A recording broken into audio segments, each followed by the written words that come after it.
Hello everyone, this is Prakash Ratna and today we will be discussing nature of political science part 2.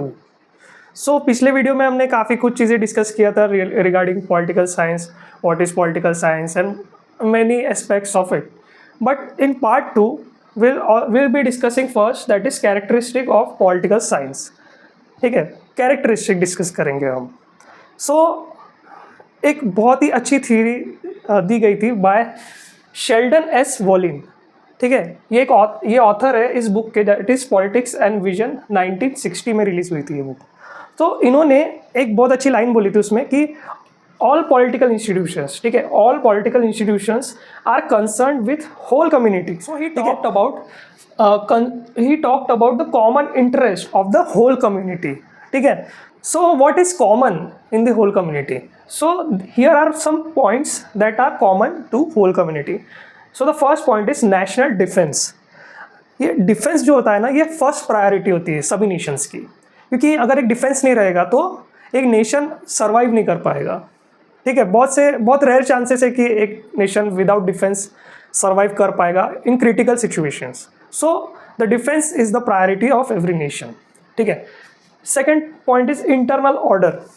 Internal order मतलब जो rules and regulations पास होते हैं from the parliament and बहुत सारे rules and regulations वहाँ पर बनते हैं जो पब्लिक इंटरेस्ट के लिए काफ़ी बेनिफिशियल होते हैं. ठीक है. उसके बाद आता है dispensing of justice. Dispensing of justice means that making sure that the justice is properly serve. Justice properly serve होना चाहिए, इसके लिए ये डिस्पेंसिंग ऑफ जस्टिस होता है हमारे यहाँ. ठीक है. Next is economic regulations. Economic regulations मतलब जैसे फॉर एग्जांपल अगर हम बोले तो आरबीआई जैसे जनरल रूल्स निकालते हैं, जनरल गाइडलाइंस निकालता है जो मतलब बेनिफिशियल होता है. और बजट सेशंस, जो अभी रिसेंटली हमारे यहाँ बजट सेशन हुआ था, तो ये सब एक्टिविटीज़ होती है इकोनॉमिक रेगुलेशंस में. ठीक है. उसके बाद लास्ट पॉइंट है primary responsibility of every institution to fulfil their duties. ये सबसे इम्पॉर्टेंट पॉइंट है कि हम ये सब तो कर रहे हैं, बट हमारा प्राइमरी रिस्पॉन्सिबिलिटी क्या है कि जो भी कर रहे हैं वो फुलफिल करें अपनी ड्यूटीज़. जैसे फॉर एग्जांपल डिफेंस अपनी ड्यूटी फुलफिल करना चाहिए. जो पब्लिक ऑफिसर्स होते हैं, ठीक है, वो भी अपनी ड्यूटीज़ को निभाना चाहिए. They should fulfil their duties, right. So this point ensures that everything is going in proper manner. Now second point that will be discussing is what is political science. देखो लास्ट टाइम भी हमने जब political science discuss किया था तो बहुत सारी चीज़ें डिस्कस की थी, बट जब हम पॉलिटिकल साइंस की बात करते हैं, साइंस की, तो यहाँ पर एक डेफिनेशन है जो मैं आपके सामने पढ़ना चाहता हूँ. Political science is a scientific study of state and government. What is political science? Political science is the scientific study of state and government. अब ये साइंटिफिक स्टडी क्या होती है, ये हम इन पॉइंट से समझते हैं, 4 पॉइंट से. ठीक है. First is observation. So observation क्या होता है? एक सिचुएशन का ऑब्जर्वेशन कि वहाँ पर क्या चीज़ें चल रही है, क्या नहीं चल रहा है. So that comes under observation. Okay. Then comes generalisation. Okay, second step is generalisation.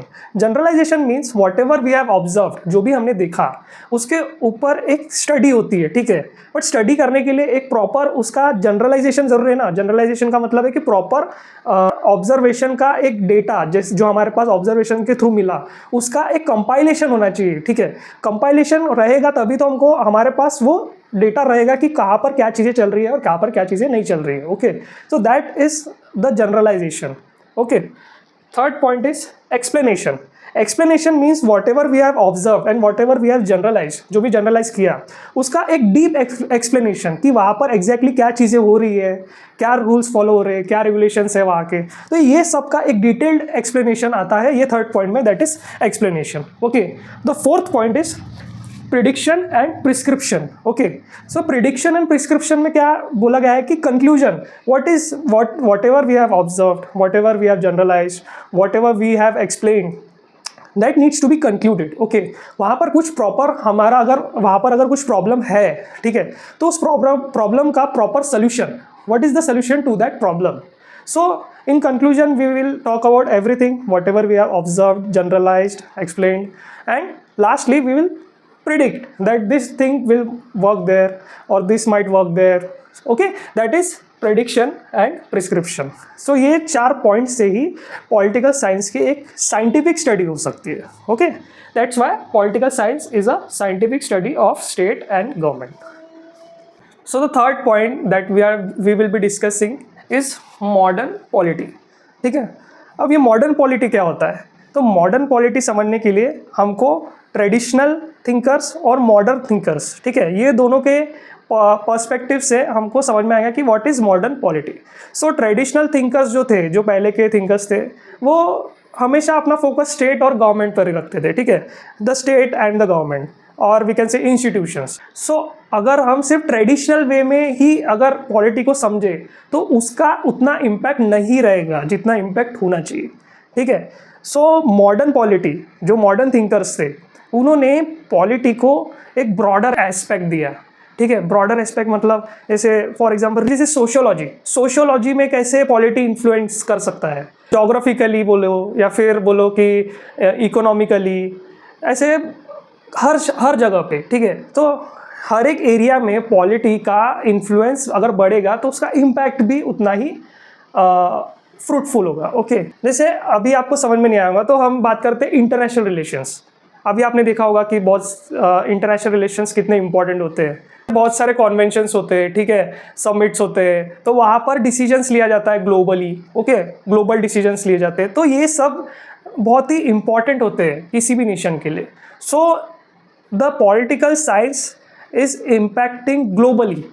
Okay, इस global impact is the part of modern polity. ठीक है, मॉडर्न पॉलिटी अभी नैरो नहीं रहा. ठीक है, वो बहुत वाइड स्प्रेड हो गया है. That is modern polity. So एक लाइन है जिसको हम सम अप करेंगे, polity is no longer parochialistic. So ये लाइन में बस यही बोला गया है कि पॉलिटी अभी लिमिटेड नहीं है, उसका इम्पैक्ट अभी हर फील्ड में है. ठीक है, so this is the complete nature of political science. Nature of political science अभी हमने कवर कर लिया है. ठीक है, आपके जो भी क्वेश्चंस होंगे वो कमेंट सेक्शन में आप पूछ सकते हो. Subscribe to my channel and stay tuned for further updates. Thank you.